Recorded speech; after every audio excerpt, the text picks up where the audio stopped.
Ausentado.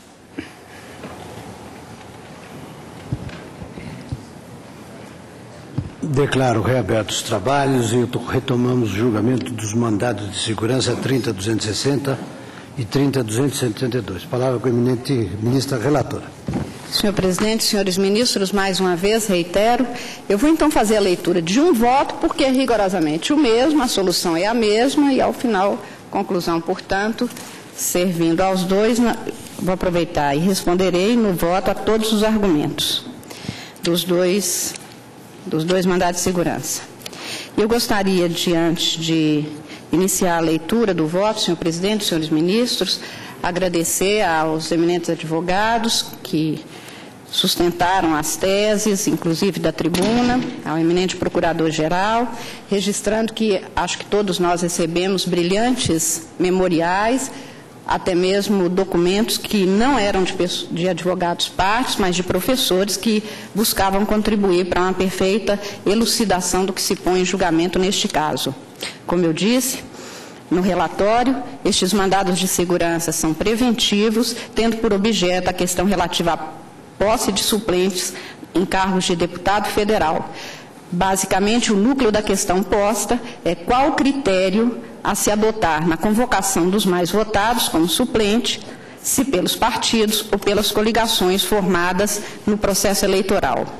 A atuação da Câmara dos Deputados indicou, tal como posto nas petições iniciais, que os afastamentos de deputados federais levariam à convocação de suplentes da coligação partidária, quando esta ocorresse, nos termos da ordem de sucessão informada pelo Tribunal Regional Eleitoral de cada Estado, pelo qual se dá a vaga. A questão jurídica, portanto, está em saber se se preenche o cargo vago em decorrência do afastamento de deputado federal eleito por coligação partidária com o mais votado do partido ao qual o parlamentar afastado é filiado, ou aquele que obteve o maior número de votos entre todos os candidatos que concorreram ao cargo pela coligação. A solução da questão posta passa, portanto, necessariamente por um exame, ainda que breve, do sistema de representação adotado no Brasil para a eleição de deputados e vereadores e avança pela análise das coligações e seus efeitos jurídicos. Em especial, chama atenção para a aplicação do princípio da segurança jurídica eleitoral em face de uma jurisprudência assentada sobre a matéria e sobre a qual se põe em questão exatamente em face dos termos postos nas petições iniciais. Duas preliminares foram arguídas nas petições. A primeira relativa à ilegitimidade ativa dos impetrantes e a segunda relativa à perda do objeto da ação. Afirmam União e litisconsortes que os impetrantes careceriam de legitimidade processual porque, admitindo-se a tese segundo a qual o mandato pertenceria ao partido e não ao candidato eleito, apenas aquele teria legitimidade ativa para impetrar esses mandados de segurança. Asseverou-se que, sendo o partido político titular imediato do direito alegado, poderia assumir posição jurídica, inclusive antagônica dos impetrantes, por exemplo, defendendo que as vagas pertenceriam à suplência da coligação, seja por respeito ao pactuado nas eleições, seja para manter coerência com o que sustentado em outras impetrações, ou mesmo porque essa tese seria o partido que manteria o número de vagas conquistadas. Quanto a esta alegação, de pronto afirmo que estou rejeitando a preliminar sob o fundamento de que o interesse de agir no mandado de segurança evidencia-se quando o autor da ação precisa de se valer dessa via processual para alcançar a sua pretensão jurídica, a qual vem se opondo, conforme comprovado na espécie, a autoridade tida como coatora. Nos dois demonstra que haveria, sim, uma utilidade ou interesse, pelo menos juridicamente tutelado, ainda que como interesse, não nesta fase, como direito no quadro das condições e bens jurídicos que poderiam ser garantidos e que não vêm podendo ser efetivados, segundo o que alega ser direitos dos impetrantes. A legitimidade ativa para a impetração do mandado de segurança é de quem, acreditando-se titular de direito líquido e certo, pede proteção judicial. A exigência legal é que o impetrante demonstra que poderia exercer o que alega ser o seu direito se fossem afastados os obstáculos tidos pelo ato tido como coator. a possibilidade de validação da tese de que o mandato de deputado federal pertence ao partido e não à coligação, legitima a ação do impetrante. Se se reconhece que o mandato pertence ao partido, o candidato mais votado entre aqueles que estão na sequência dos mais votados pela agremiação, no caso de vaga deixada por correligionário pelo respectivo partido, que é o caso dos impetrantes, poder-se-ia concluir que ele teria direito ao cargo. Portanto, teria legitimidade para adotar as medidas judiciais inerentes ao exercício desse mandato. Nesse sentido, aliás, salientou o Procurador-Geral da República ter o impetrante, nos dois casos, aspas, legítimo interesse em buscar o alegado direito de assumir a vaga deixada por deputado federal filiado a seu partido, ainda que amparado pela tese de que o mandato pertence ao partido, haja em nome próprio, movido pela pretensão de ocupar cadeira na Câmara dos Deputados. Deste modo, tem que, nos dois casos, os impetrantes têm sim legitimidade ativa para a presente impetração, pelo que eu estou rejeitando esta preliminar. E também estou rejeitando a preliminar relativa à perda de objeto da ação, pela circunstância de ter sido impetrado preventivamente e ter se dado a efetivação do ato, mas a circunstância de que o que era considerado ameaça ao direito pretensamente titularizado pelos impetrantes ter se concretizado no que poderia ser considerado uma lesão, segundo o que se afirma, não acarreta, a meu ver, perda de objeto da ação. Bem ao contrário, acentua-se a necessidade do julgamento desta ação para perfeito equacionamento da matéria, esclarecimento definitivo sobre a existência ou não do direito alegado e conclusão sobre a ocorrência ou não de ilegalidade no ato tido como coator. Razão pela qual, senhor presidente, senhores ministros, eu estou rejeitando as preliminares, tanto de legitimidade ativa quanto de perda de objeto da ação. Está de acordo? Então, vocês prosseguem. No mérito, inicio por fazer algumas considerações sobre as coligações partidárias que foram praticadas no Brasil entre 50 e 62, depois com a entrada em vigor do Código Eleitoral vigente até hoje, a norma do artigo originária do artigo 105 chegou a proibir expressamente essas alianças no sistema proporcional, houve alteração 20 anos depois, e pela Lei 7454 de 85, que passou a admitir a formação de coligações nas eleições para deputado federal, estadual e vereador, se pôs que, aspas, artigo 105, fica facultado a 2 ou mais partidos coligarem-se para o registro de candidatos comuns a deputado federal, deputado estadual e vereador. No parágrafo 2º dessa norma se contém que cada partido indicaria em convenção os seus candidatos e o registro seria promovido em conjunto pela coligação. Desde 1997, o processo eleitoral brasileiro é regido basicamente pela Lei 9504 daquele ano, que não apenas consolidou a prática das coligações, como lhe deu maior alcance, definindo os seus contornos jurídicos, basicamente, se tendo no seu artigo 6º, aspas, é facultado aos partidos políticos, dentro da mesma circunscrição, celebrar coligações para eleição majoritária proporcional para ambos, podendo, neste último caso, formar-se mais de uma coligação. E tem-se a sequência. E no parágrafo 1º deste artigo se tem que a coligação terá denominação própria, que poderá ser a junção de todas as siglas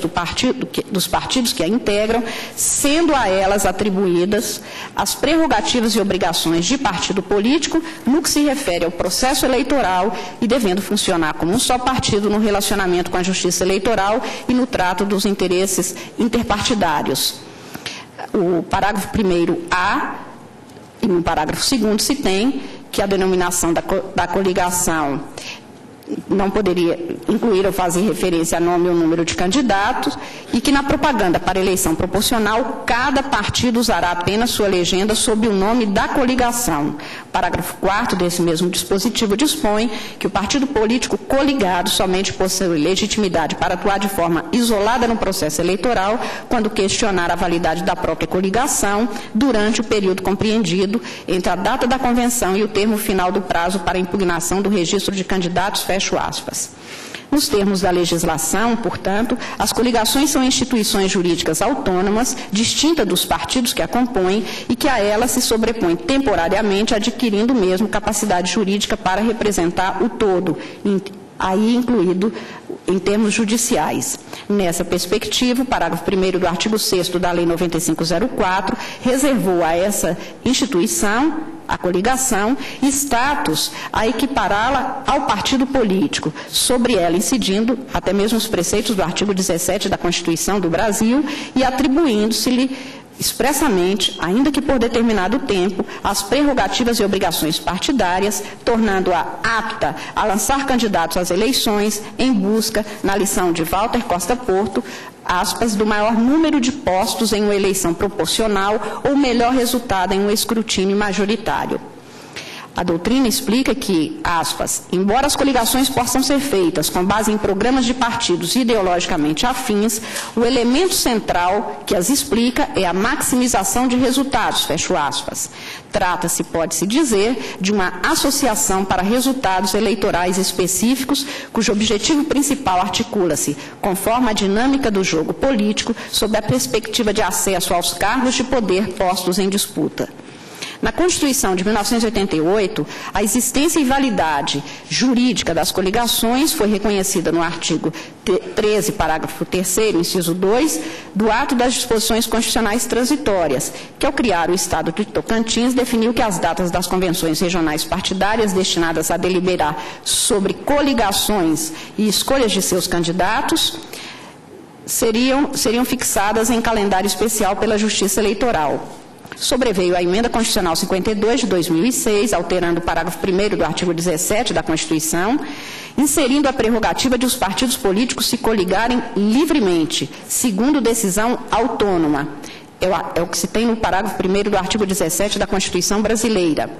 É assegurada aos partidos políticos autonomia para definir sua estrutura interna, organização e funcionamento e para adotar os critérios de escolha e o regime de suas coligações eleitorais. E segue-se com outra norma.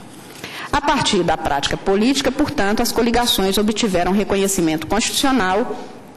identificadas desde a legislação ordinária como conformações políticas temporárias decorrentes da aliança partidária formalizada na Justiça Eleitoral entre dois ou mais partidos políticos para concorrerem de forma unitária às eleições proporcionais ou majoritárias, com isso maximizando a possibilidade de êxito, que não seria o mesmo se concorressem isoladamente.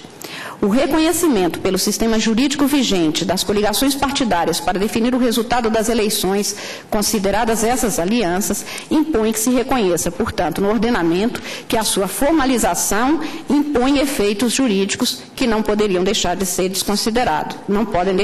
ser desconsiderados. A Emenda Constitucional 52 definiu, no parágrafo 1º do artigo 17, que os partidos dispõem, como eu disse antes, de ampla autonomia para se coligarem, e tanto foi reconhecida as expressas por este plenário, por exemplo, no julgamento da ação direta de inconstitucionalidade 3865, de que foi relatora a ministra Ellen Grace, e eu estou fazendo a transcrição. A opção do partido político em coligar-se, no que ele é livre, com outros, comunica ao eleitor a comunhão de ideologias ou até mesmo a incongruência entre elas.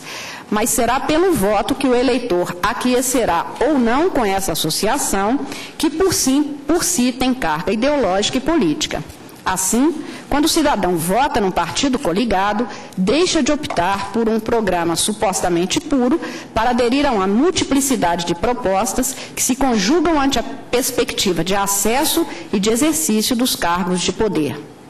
Desse modo,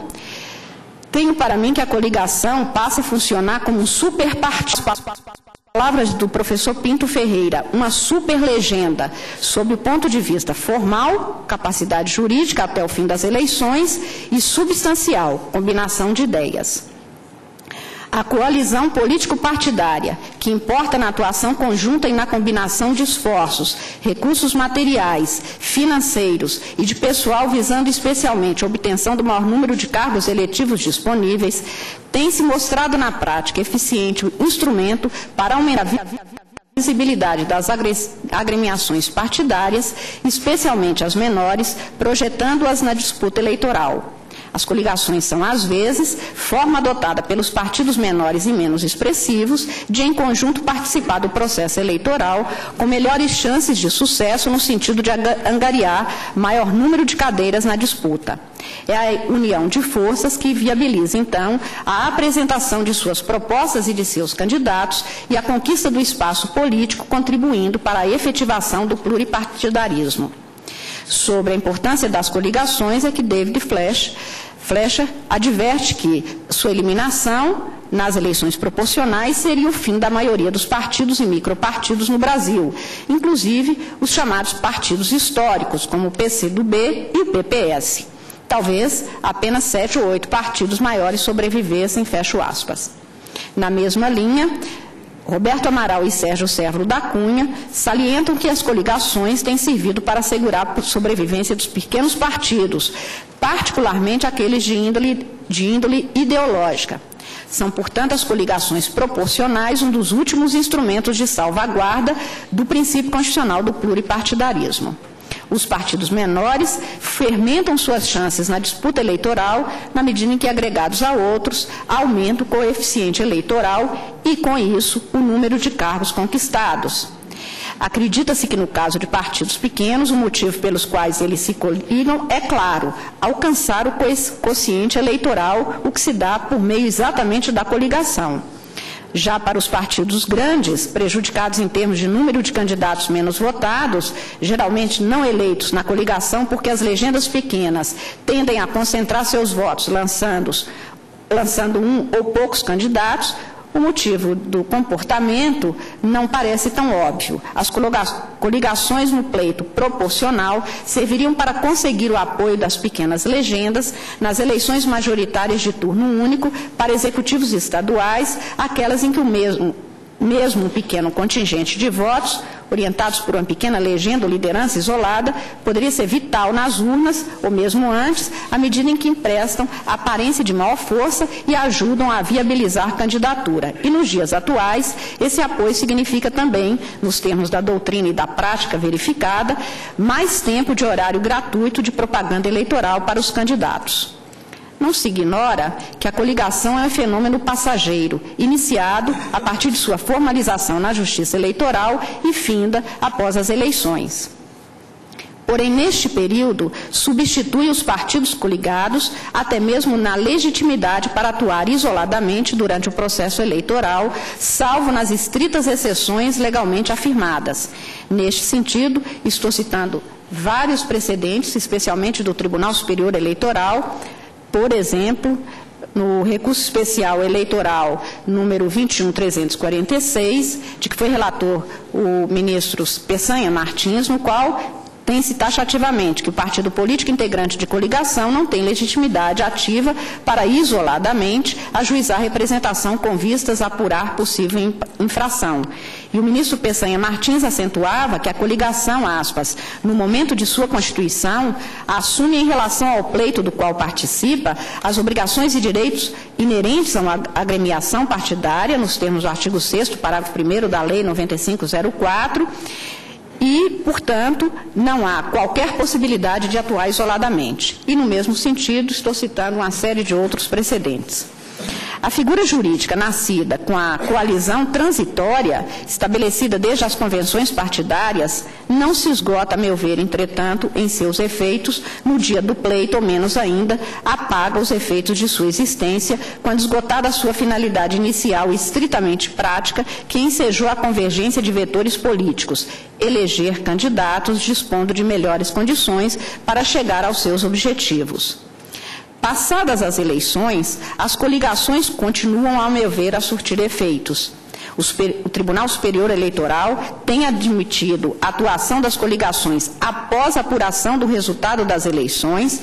em especial para assegurar a concretização dos efeitos delas decorrentes. Exemplo disso é o reconhecimento de sua legitimidade para pedir recontagem de votos e para ajuizar ações de impugnação de mandato. Estou citando neste sentido, por exemplo, o recurso especial eleitoral de que foi relator o ministro Arnaldo Versiani,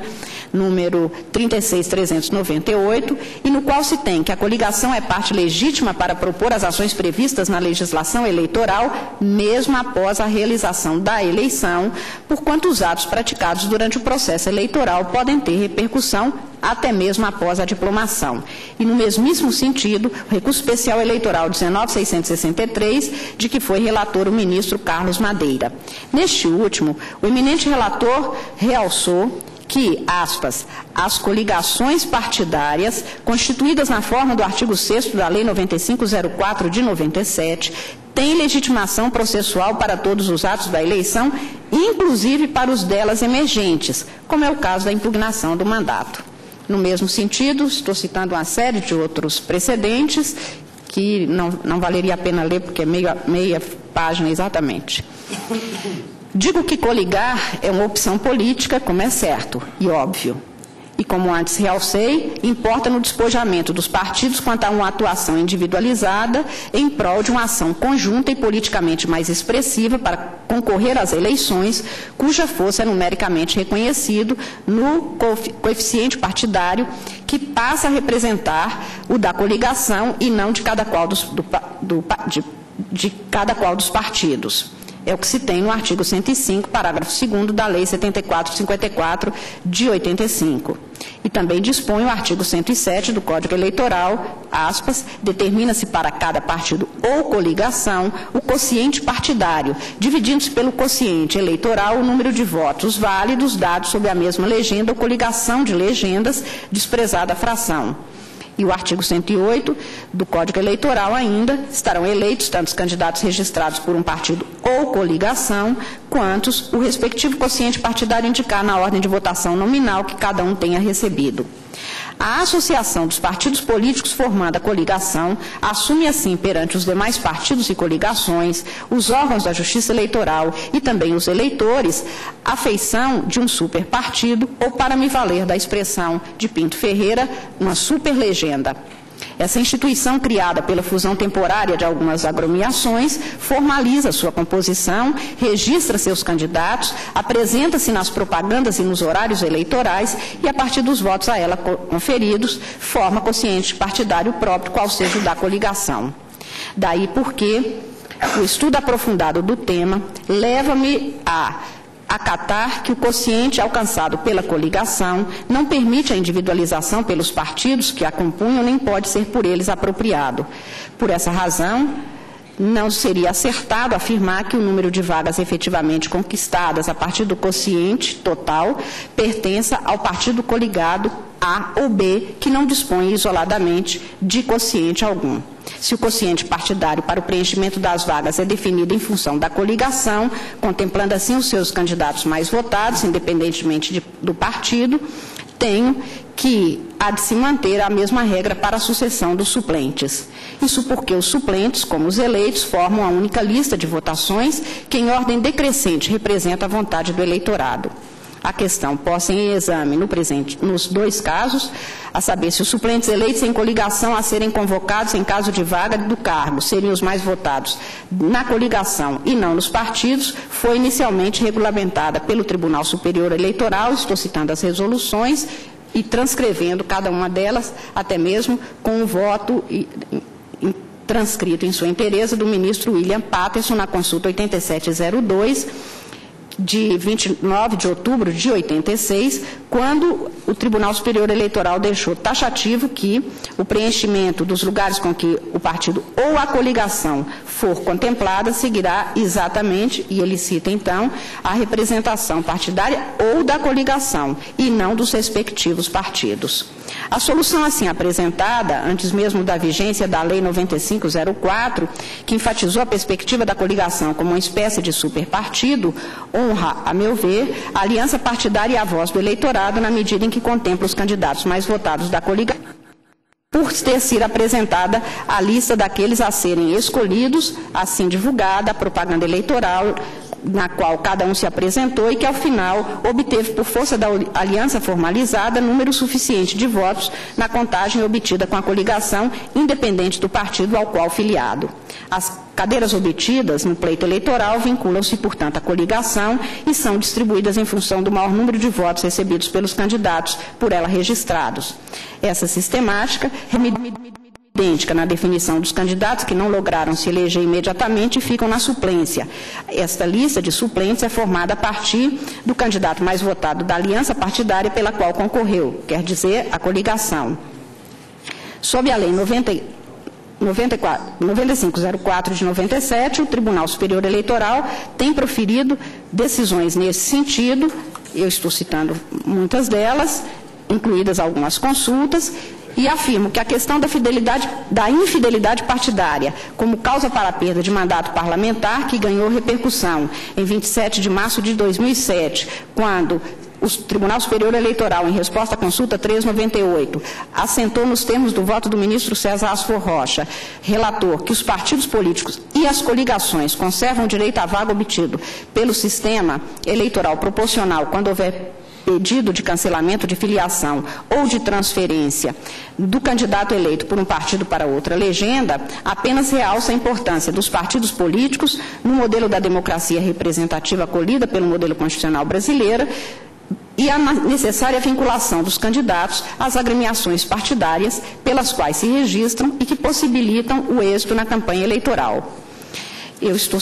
transcrevendo também essa consulta, que deixo de ler, e continuo afirmando que, considerando que o partido político, de forma isolada ou em coligação, representa o conjunto de opiniões e ideologias compartilhadas por uma parcela da sociedade, que é o grupo de eleitores, há de se concluir que os candidatos beneficiados pelo quociente eleitoral de determinada agremiação obtido pelo partido não pode mesmo transferir-se para outro, sem que isso importe na perda de legitimidade para o exercício do mandato do parlamentar. Foi essa a questão trazida a este Supremo Tribunal Federal nos mandados de segurança 26, 602, 603 e 604, e que tiveram, então, a solução tantas vezes repetida nas petições iniciais. Eu estou transcrevendo o que foi definido naquela sessão, exatamente nos termos de que pertence ao partido o mandato, na forma estabelecida exatamente da relação do candidato ou do eleito com o seu partido. A decisão tomada naquela ocasião por este Supremo Tribunal apoiou-se na norma segundo a qual, no sistema eleitoral adotado no Brasil, é o partido político o intermediário necessário da vontade popular e os votos conferidos pelo eleitor. É ele que apresenta o conjunto de ideias às quais os eleitores aderem e, por ser ele quem escolhe, registra e apresenta a candidatura de seus filiados, a ele vinculados, é para ele que os votos convergem para a formação do quociente partidário e, consequentemente, para a definição do número de vagas. Disso decorre que ele é o titular, sim, do mandato parlamentar obtido na disputa, razão pela qual o candidato que, por seu intermédio, foi eleito para representar as ideias dos eleitores, que nele depositaram seus votos, perde o mandato, se deixar sem justa causa o partido que o elegeu. Existe-se, pois, fidelidade na relação entre o candidato eleito e seu partido político, que apenas representa a vontade do eleitor. E foi esta matéria, ou o núcleo do tema tratado e resolvido por este Supremo Tribunal Federal naquela sentada. Embora a questão examinada nos precedentes que trataram da infidelidade partidária como causa da perda do mandato parlamentar pareça, de alguma forma, e apenas aparentemente, conflitante ou distinta da que se põe nesses autos, porque lá se cuidava da legitimidade para o exercício do mandato e aqui de sucessão dos cargos vagos no parlamento, as premissas e a solução podem ser aproveitadas para o deslinde dessa ação e não são conflitantes. Repito, se fossem, seria apenas aparentemente. Se o mandato parlamentar pertence ao partido político por ser ele representante da ideologia compartilhada por parcela do eleitorado, por ser ele também quem escolhe seu quadro de filiados, aqueles que serão apresentados e registrados como candidatos a representar essas ideias no parlamento, e ainda, por ser a partir do seu quociente que se define a quantidade de cadeiras, então a mesma solução há de ser adotada em relação às coligações. Repita-se, a coligação é uma escolha autônoma do partido. Como salientado, a figura jurídica da coligação assume o status de um superpartido ou, me aproveitando mais uma vez da expressão do professor Pinto Ferreira, de uma superlegenda, que se sobrepõe durante o processo eleitoral aos partidos políticos que a integram. A coligação resulta na união de esforços e na combinação de ideologias e projetos que se fundem na campanha para potencializar a competitividade dos partidos na disputa eleitoral e pode ser, então, considerado uma instituição que representa a conjugação indissociável das agremiações para os efeitos específicos eleitorais na disputa e nas consequências que essa aliança traz.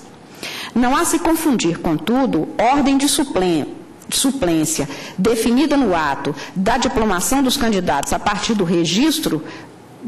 por partido ou por coligação com o tema da fidelidade partidária, cuja observância dá-se no âmbito estrito da relação entre o candidato e o partido ao qual filiado. Essa questão foi pontuada no julgamento do agravo regimental na ação cautelar 2707, na qual o Tribunal Superior Eleitoral definiu nos termos do voto do relator, ministro Marcelo Ribeiro, em sentido oposto ao da pretensão dos ora impetrantes. Naquela ocasião, afirmou o ministro Marcelo Ribeiro, aspas, não tenho dúvida de que, de acordo com o direito posto no Brasil, no caso de vacância do cargo de parlamentar, seja por qualquer motivo, quem deve assumir o cargo é o primeiro colocado na lista de suplência. A lista de suplentes é feita de acordo com a coligação formada, sendo que o primeiro suplente pode ser de partido diverso daquele ao qual era afiliado o parlamentar que deixou o partido ao tempo da eleição. E ainda afirma aquele eminente ministro do Tribunal Superior Eleitoral, não há a menor dúvida, depois de citar precedentes, que a ordem de suplência, segundo determina a lei, se faz tendo em vista a votação obtida por cada candidato dentro da coligação e não no partido. Essa é a regra geral de substituição de deputados federais. Não vejo, afirmava então o ministro, qualquer possibilidade de, sem ofensa à lei, atender ao partido do partido tal e de determinar a perda de mandato do requerido e determinar a posse do suplente eleito por outro partido, já que ele não é o primeiro suplente. Fazê-lo seria, além de violar a lei, ignorar a vontade dos eleitores, que deram mais votos aos suplentes mais bem posicionados, fecho aspas. As conclusões que vêm sendo reiteradamente adotadas pelo Tribunal Superior Eleitoral embasam-se nos artigos 4º da Lei 7454 de 85, 56, parágrafo 1º da Constituição da República, combinada ainda com o artigo 112 e 215 do Código Eleitoral, estes dispondo. Artigo 4º da Lei 7454. A coligação terá denominação própria, a ele assegurados os direitos que a lei confere aos partidos políticos no que se refere ao processo eleitoral, aplicando-lhe também a regra do artigo 112 da Lei 4737 de 65, quanto à convocação dos suplentes. O artigo 56, parágrafo 1º da Constituição Brasileira, dispõe que o suplente será convocado nos casos tais. O artigo 112 do Código Eleitoral dispõe que considera-se-ão suplentes da representação partidária os mais votados sob a mesma legenda e não eleitos efetivos das listas dos respectivos partidos. E o artigo 215, também no Código Eleitoral, dispõe em seu parágrafo único que do diploma deverá constar o nome do candidato, a indicação da legenda sobre a qual concorreu, o cargo para o qual foi eleito ou a sua classificação como suplente e, facultativamente, outros dados a critério do juiz ou do tribunal. Essa sistemática legal define o ato de diplomação dos candidatos eleitos e dos suplentes, cuja certeza há de ser judicialmente questionada, quando for o caso, nos termos e prazos previstos em lei, a partir até mesmo do artigo 14, parágrafo 10 da Constituição Brasileira. Nos termos do artigo 215, portanto, do Código Eleitoral, o diploma indica a legenda pela qual o candidato concorreu e tem sido praticado, entendendo-se aqui legenda ou superlegenda, ainda repetindo a expressão do professor Pinto Ferreira, como o partido ou a coligação de partidos. Portanto, enfatizo que o diploma refere-se à eleição e não à filiação. Daí nele constar o nome da legenda, não se sabendo sequer sob qual partido concorreu o eleito ou o suplente. Importante é enfatizar esse ponto, porque, assim, do diploma recebido pelo consta a coligação, o nome da coligação, em caso de se ter concorrido por uma, não havendo menção naquele documento entregue pela Justiça Eleitoral o partido ao qual se filia o candidato diplomado. Também deve ser realçado que o suplente também é diplomado, e tanto se dá na sequência dos mais votados, segundo o partido se isolado, ou a coligação, no caso de ter sido ela adotada. Tanto significa que, se concluir que a teria de obedecer o número de votos por partidos, haveria que ser refeita toda a diplomação ocorrida, por exemplo, em 2010, porque não se teria como validar diplomas conferidos pela mesma instituição, qual seja a Justiça Eleitoral, com informações diversas. No julgamento do pedido liminar no mandado de segurança 29.988, cujo objeto é o mesmo do ora examinado por este Supremo Tribunal, o ministro Dias Toffoli asseverou que, e eu estou me valendo das notas taquigráficas, aspas, a diplomação é um ato jurídico perfeito. O que sei é que o primeiro suplente foi diplomado em ato jurídico perfeito com base nos artigos 215 e 112 do Código Eleitoral, que eu há pouco acabei de ler na íntegra. Embora naquela sentada eu tenha acompanhado o ministro relator Gilmar Mendes,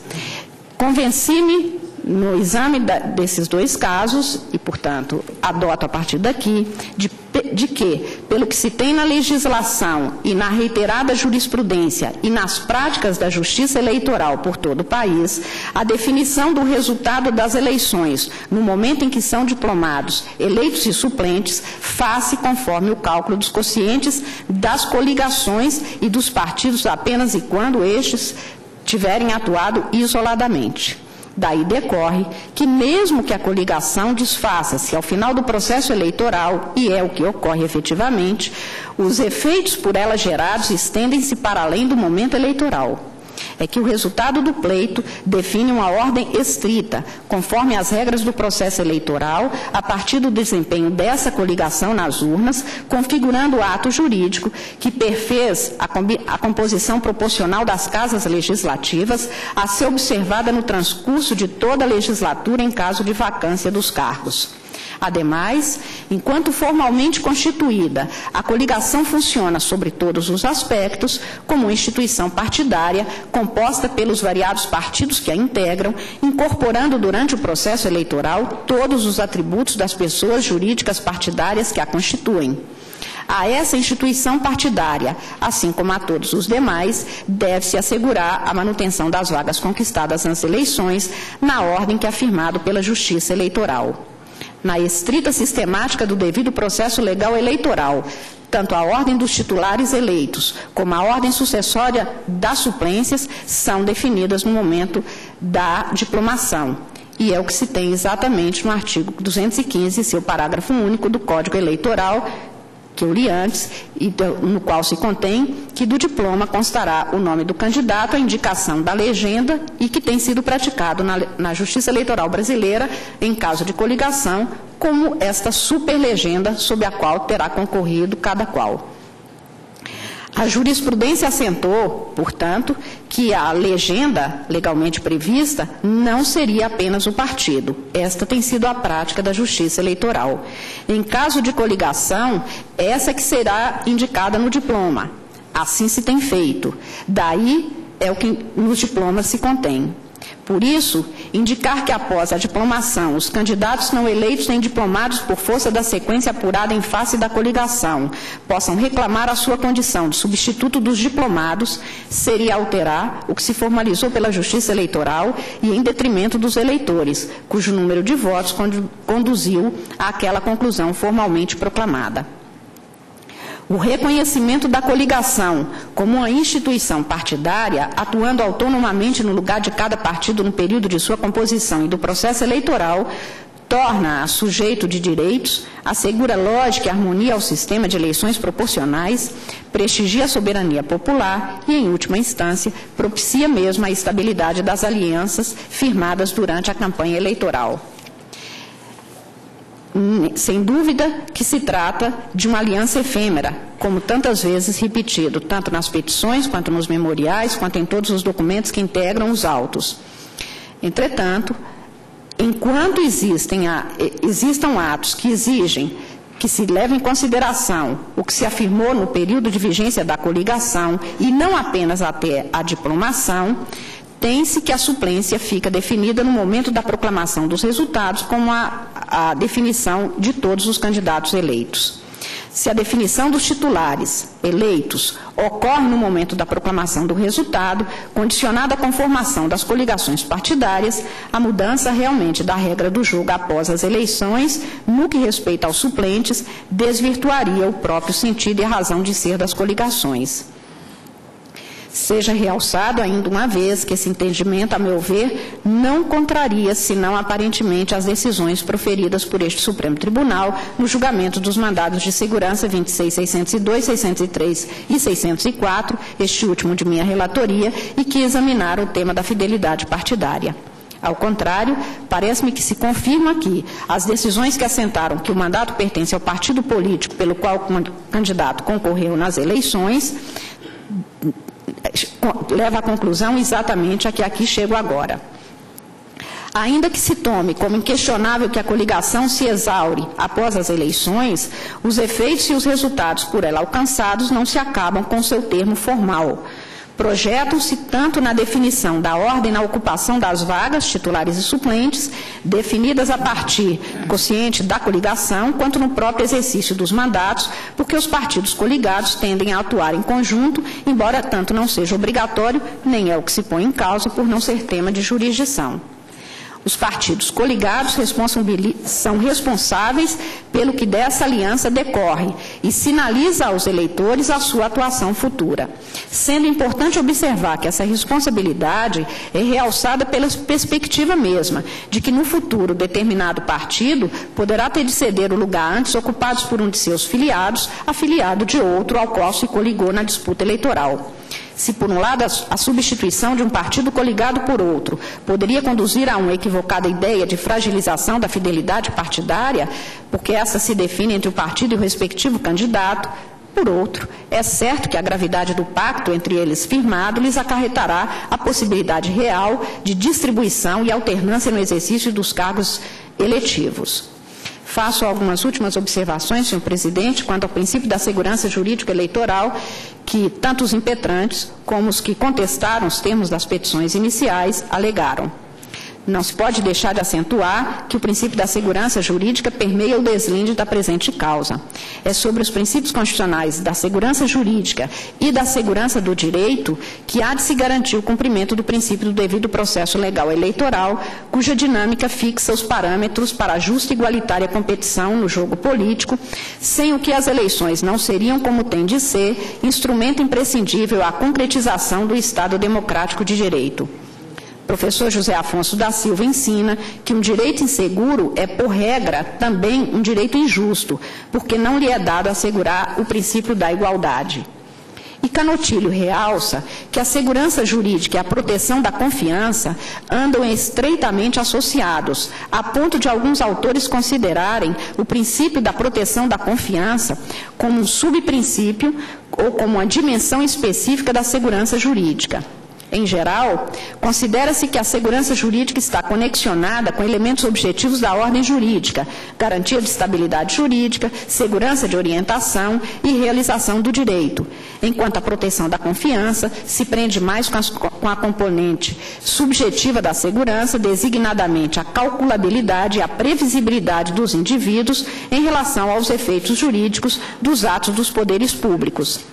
A segurança, afirma o professor Canotilho, e a proteção da confiança exigem, no fundo, fiabilidade, clareza, racionalidade e transparência dos atos do poder, de forma que, em relação a eles, o cidadão veja garantida a segurança nas suas disposições pessoais e nos efeitos jurídicos dos seus próprios atos. Assim, o princípio da confiança faz com que haja vinculação do que se votou, no caso de que aqui se cuida, com a representação que por força do voto se segue. As certezas que definem o devido processo legal eleitoral e, principalmente, as que dele resultam, vinculam-se ao veredito da soberania popular. Ao votar, o eleitor acata as regras predefinidas na Constituição e na legislação e, assim, exerce, ainda que indiretamente, o poder político estatal. Daí a gravidade e a sensibilidade da ainda que jurídica em qualquer aspecto dessa situação eleitoral legitimamente constituída. No decurso do processo eleitoral, iniciado com a escolha dos candidatos em convenção, pelos partidos e registrados em conjunto pelas respectivas coligações e ultimado com a diplomação dos seus eleitos, estabelece-se e projeta-se, nos dizeres do ministro Celso de Mello, na decisão oferecida no mandado de segurança 30.380, que, aspas, a efetivamente dos resultados eleitorais não se confundem com a existência meramente transitória da coligação partidária.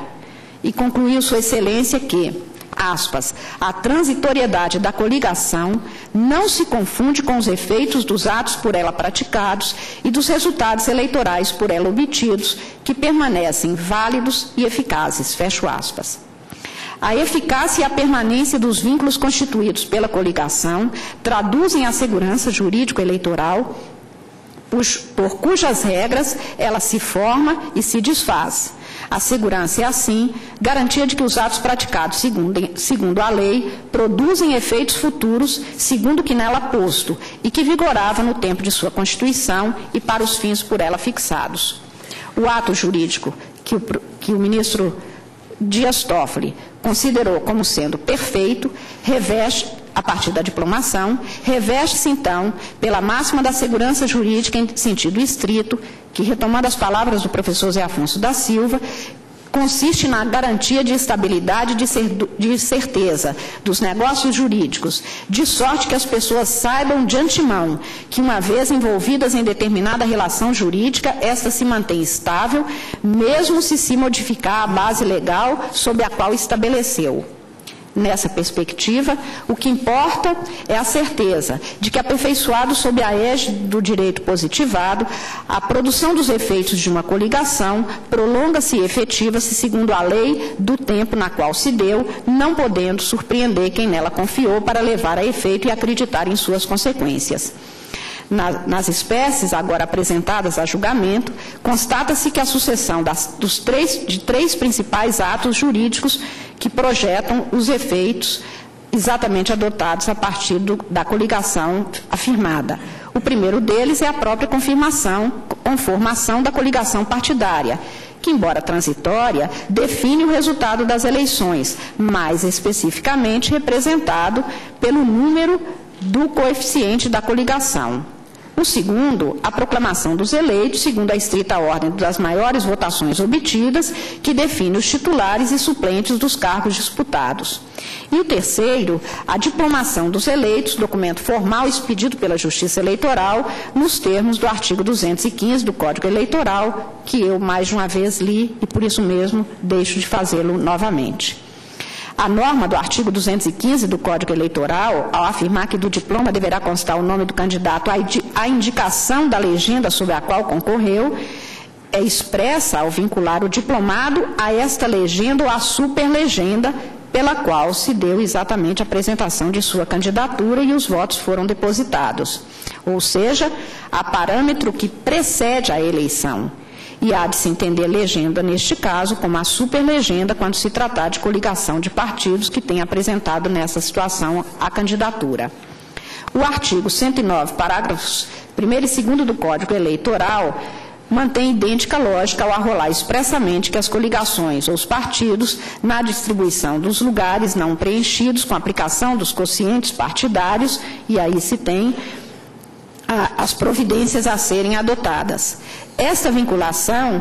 conduz à interpretação sistemática